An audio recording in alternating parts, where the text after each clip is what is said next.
My name is Clara Hayes. I'm 36, a single mom who poured her entire heart into making her dad's 60th birthday unforgettable.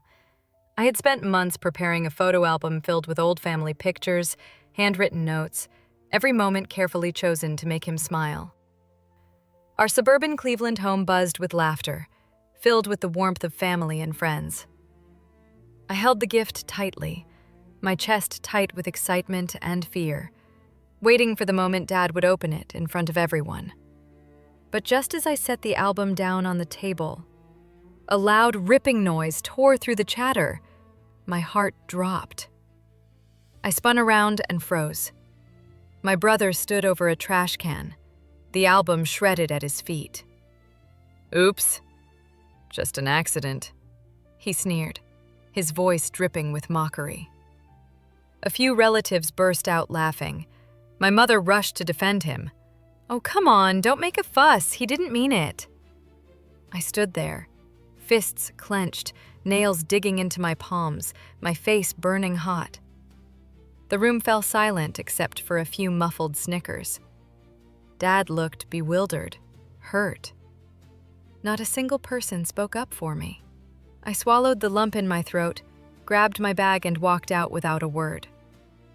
I swore to myself, this would not be the end of it. That moment wasn't just about a ruined gift. It lit the fuse for a chain of events that would flip our family upside down. I had no idea how far my brother's betrayal would go, or how I would fight back. Before I go on, let me ask you something. What time is it where you're watching this, and what city are you in?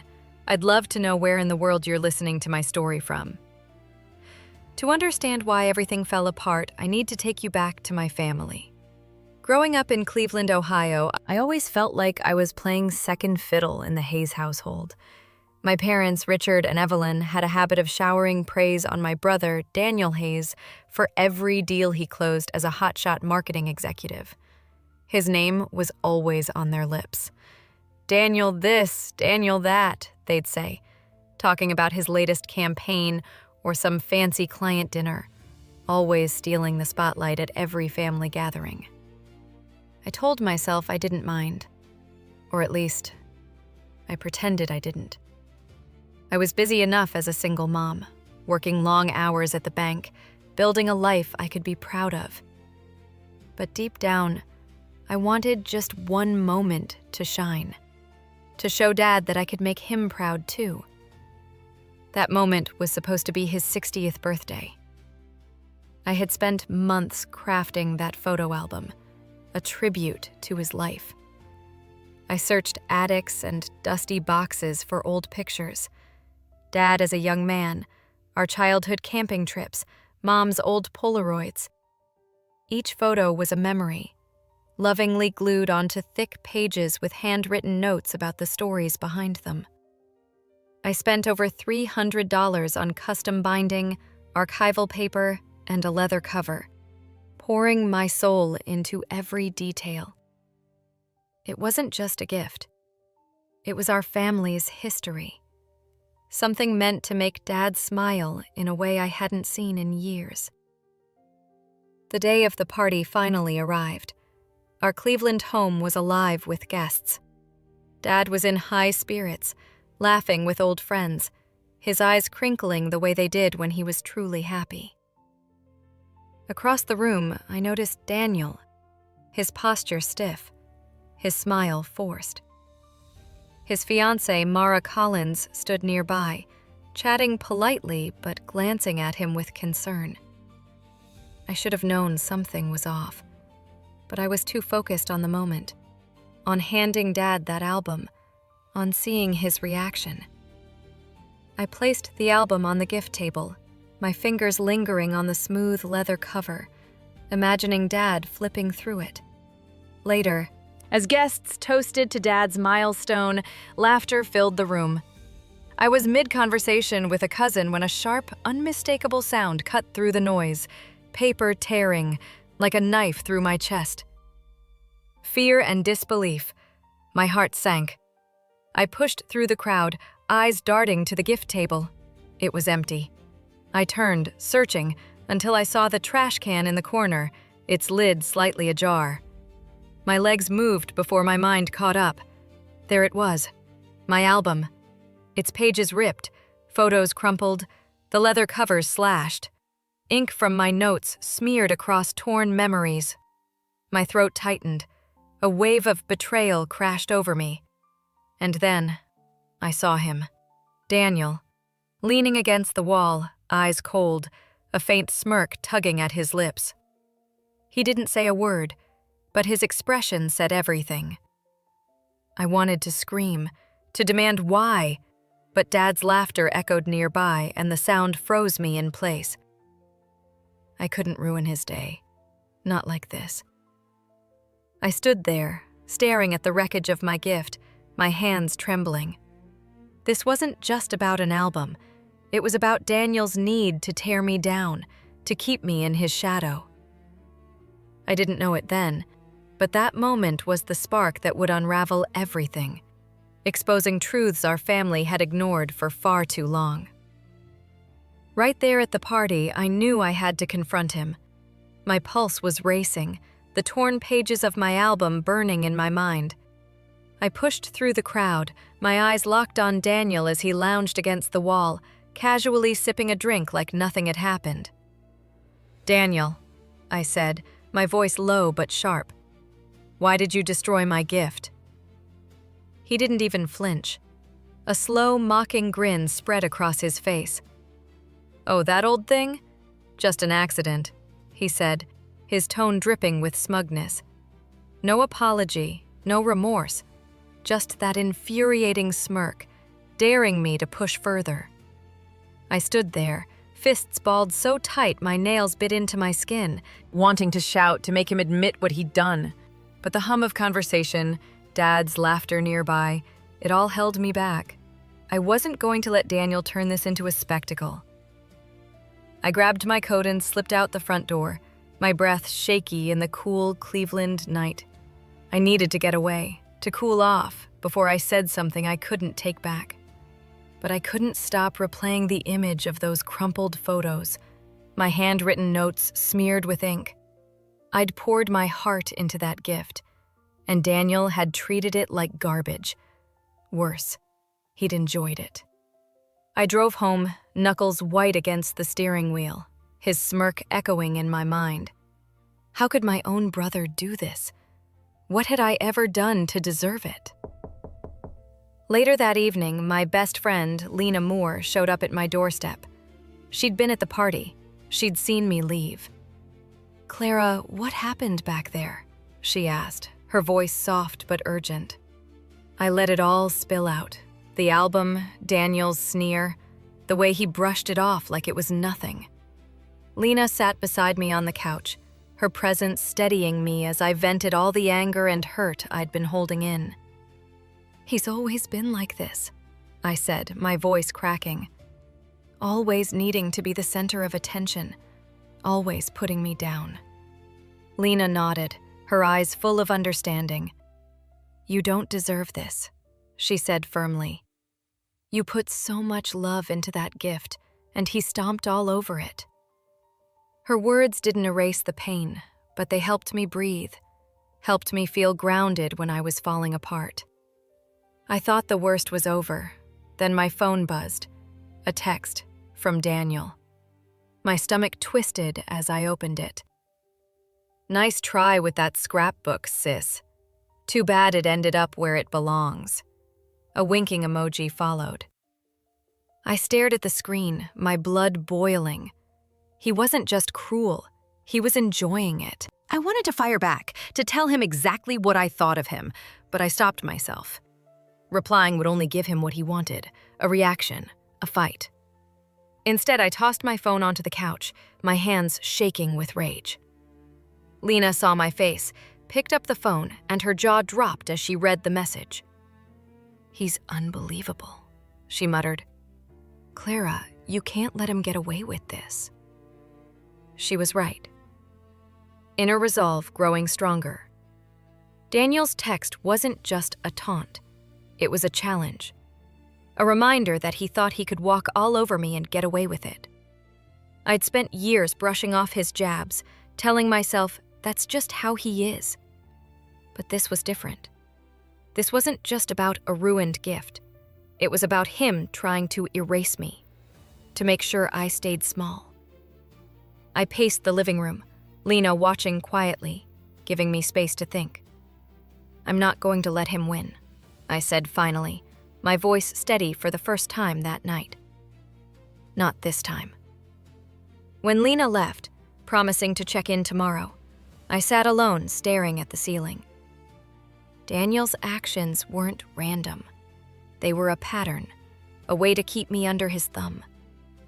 I didn't know how I'd make him face the consequences, but I knew I couldn't stay silent anymore. That night, as I lay in bed, my mind raced with questions. Why did Daniel hate me so much? Was it jealousy, spite, or something deeper? I thought about Dad, how happy he'd been before everything went wrong, and I knew I couldn't let Daniel ruin that memory. I wasn't sure what my next step would be, but one thing was clear. I was done letting my brother walk all over me. 2 days later, I made a choice that changed everything. 2 days later, I made a decision that would change everything. I had once paid a $2,000 deposit for Daniel's wedding venue, a chic Italian restaurant in downtown Cleveland, as a gift to him and Mara. It was supposed to be my way of showing support, even though he never missed a chance to overshadow me. But after what he did, the album, the mockery, the taunting, I was done playing nice. I picked up the phone and called the restaurant. I'm canceling the deposit for Daniel Hayes' wedding, I told the manager, keeping my tone firm. Please refund it to my account. The manager hesitated, then confirmed it would be processed. When I hung up, I felt something shift, a weight lifting off my shoulders. Daniel didn't deserve my help, not anymore. By that afternoon, my phone started buzzing with notifications. Daniel had gone to Facebook, posting a long rant about how I was sabotaging his happiness, accusing me of being jealous and petty. My sister can't stand to see me thrive, he wrote, painting himself as the victim. My inbox flooded with messages from distant relatives and family friends, some curious, others accusing me of causing drama. I scrolled through the comments, my chest tightening. Daniel had twisted everything, making it look like I was the one tearing our family apart. I wanted to fire back, to expose his cruelty, but I knew better. That would only feed his narrative. So instead, I turned off my phone and tried to focus on work, but the sting of his words lingered, like a bruise that wouldn't fade. The next morning, Mom showed up at my house unannounced. Evelyn stood in my living room, arms crossed, her face a mix of disappointment and frustration. Clara, why would you cancel Daniel's wedding deposit? She asked sharply. You know how important this is to him. You're causing trouble for no reason. I stared at her, stunned. I had expected her to understand, to see how much Daniel had hurt me. Mom, I said quietly, trying to stay calm. He destroyed the album I made for Dad. He mocked me for it. Why should I keep supporting him? She shook her head, brushing off my words. You're being selfish, she said flatly. You could have talked to him instead of escalating things. The unfairness hit me hard. Mom had always favored Daniel, but hearing her defend him now, after everything, cut deeper than I expected. She left without another word, leaving me alone with my thoughts and the echo of her disappointment. Evening. Phone rings softly.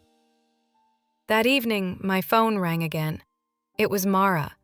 I braced myself, expecting another lecture, but her voice was soft, almost hesitant. Clara, I owe you an apology, she said. I froze, caught completely off guard. Mara explained she'd been at the party. She'd seen Daniel's behavior, the way he'd laughed off ruining my gift, the arrogance when I confronted him.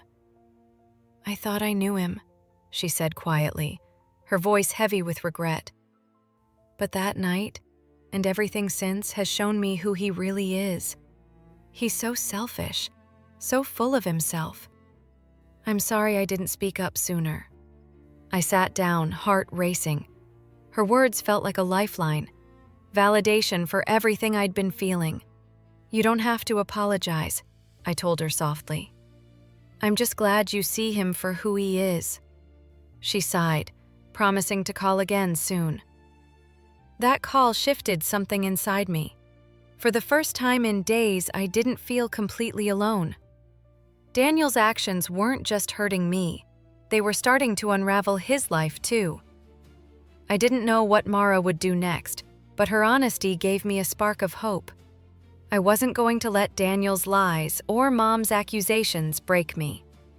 I had made my stand when I canceled that deposit, and I wasn't backing down. As I sat in my quiet house, I realized this was bigger than a ruined gift or a family argument. This was about standing up for myself, about refusing to let Daniel's spite define who I was. I didn't have a plan yet, but I knew one thing. I was ready to fight back, whatever it took. A week later, the consequences hit hard. I was sitting at my kitchen table, sipping coffee, when Mara called again. This time her voice was firm, almost cold. "Clara," she said, "I've canceled the wedding. I'm done with Daniel." My jaw dropped. She explained that she'd gone back to the Italian restaurant downtown and withdrawn the deposit, the same $2,000 I had paid. She promised it would be refunded to me soon. "It's not just about the money," she said. "The way he trashed your album, the way he brushed it off with that arrogant smirk, it showed me who he really is. I can't marry someone so selfish." Soft X in stunned silence. For the first time, it wasn't just me standing up to Daniel. Someone else finally saw him for who he was. And that changed everything. I listened, my heart pounding, a mix of relief and disbelief washing over me. Diane's decision was a bombshell, a crack in Stephen's carefully crafted image. I thanked her, my voice trembling, and hung up, still processing the news. Stephen's world was unraveling, and this time I hadn't even lifted a finger. That afternoon, my phone rang again. It was Dad. His tone was heavy, accusing. "Nancy, did you talk Diane out of the wedding?" he demanded. I froze, stunned by the question. "Dad, no," I said, my voice cracking. "I didn't do anything.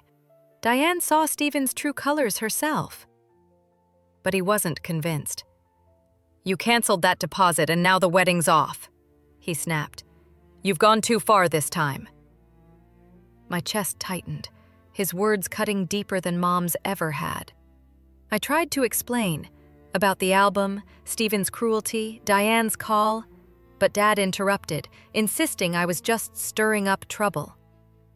"You need to fix this," he said before hanging up.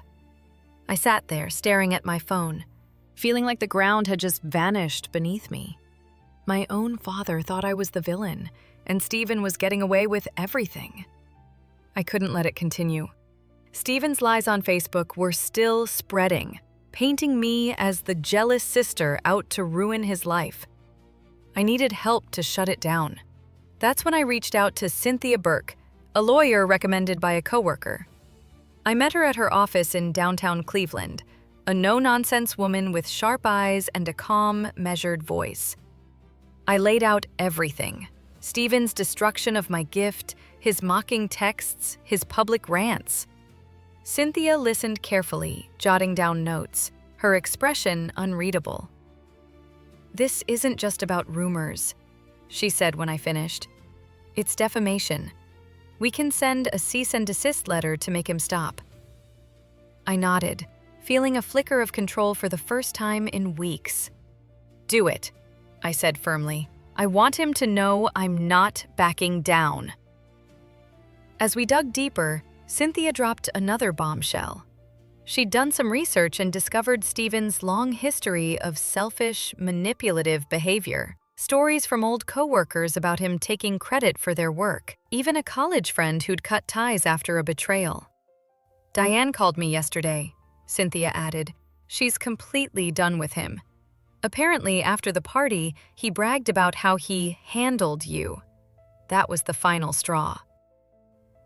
I leaned back in my chair, stunned.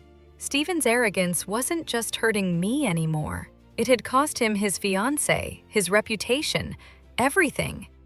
Cynthia's words were a strange comfort, proof that I hadn't been imagining his cruelty all along. "What's next?" I asked. She outlined a plan, a formal letter demanding that Stephen remove the posts and stop spreading lies, with legal action ready if he refused. Driving home that evening, I felt a flood of emotions. Anger at Dad for blaming me, relief that Diane had seen the truth, and determination to fight back. Stephen's actions had pushed me to my breaking point, but they'd also pushed others away from him. Diane's decision to cancel the wedding wasn't my doing, but it felt like justice. Still, Dad's call gnawed at me.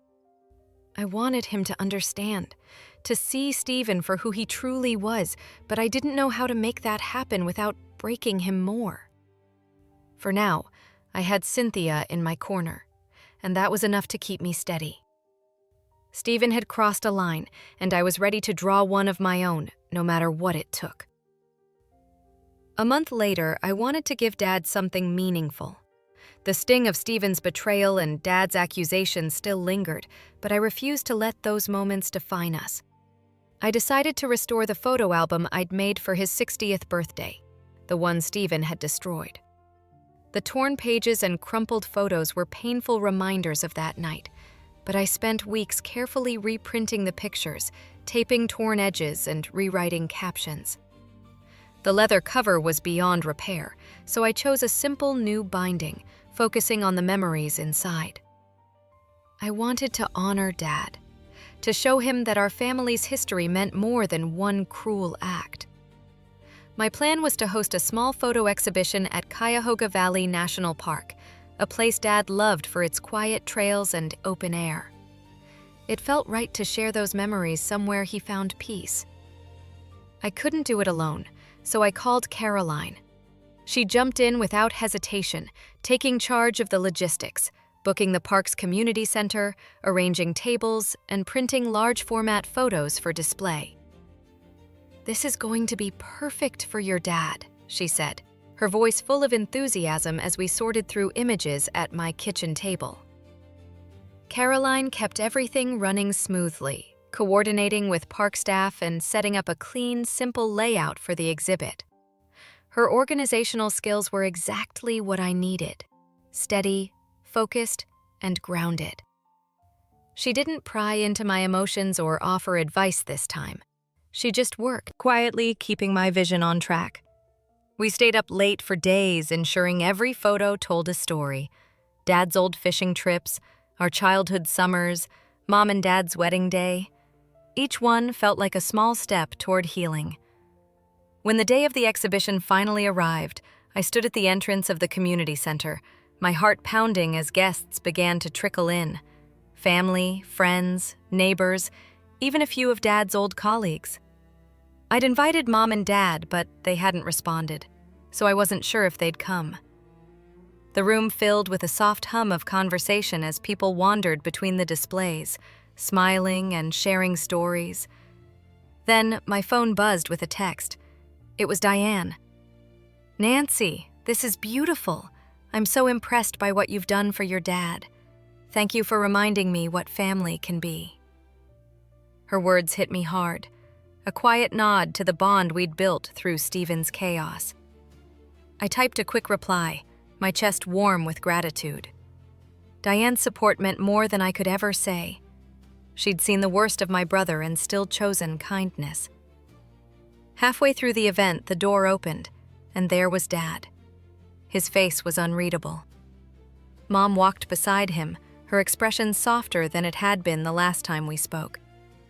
I held my breath as Dad moved slowly from photo to photo, his fingers brushing the edges of images I'd painstakingly restored. He stopped at one, a picture of us fishing when I was 10.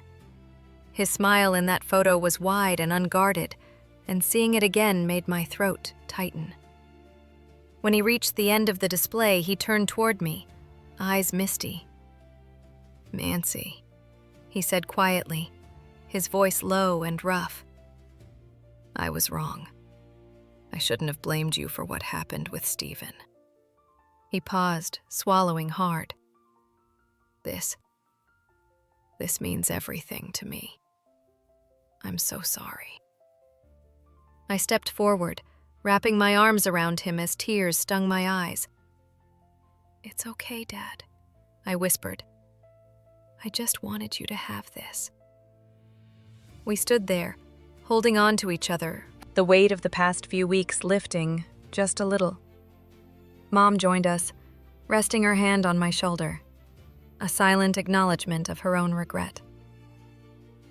The exhibition wasn't just about photographs. It was about rebuilding what Stephen had tried to break. As guests shared memories with Dad, laughing over old stories, I saw him light up in a way I hadn't seen since before the party. Caroline caught my eye from across the room and gave me a big thumbs up, her grin bright and proud. The day wasn't perfect. Stephen's absence hung quietly in the air like a shadow. But it was enough. Dad's apology, Diane's message, the photos that held our family's history. They were proof that love could outlast spite. For the first time in weeks, I felt like I was exactly where I was meant to be. Standing beside my father, surrounded by the family we'd chosen to keep. 2 months after the party, Stephen tried to reach out. I was sorting through paperwork at my kitchen table when an envelope arrived, his handwriting unmistakable. My stomach twisted, but curiosity got the better of me. Inside was a letter, his words neat, deliberate.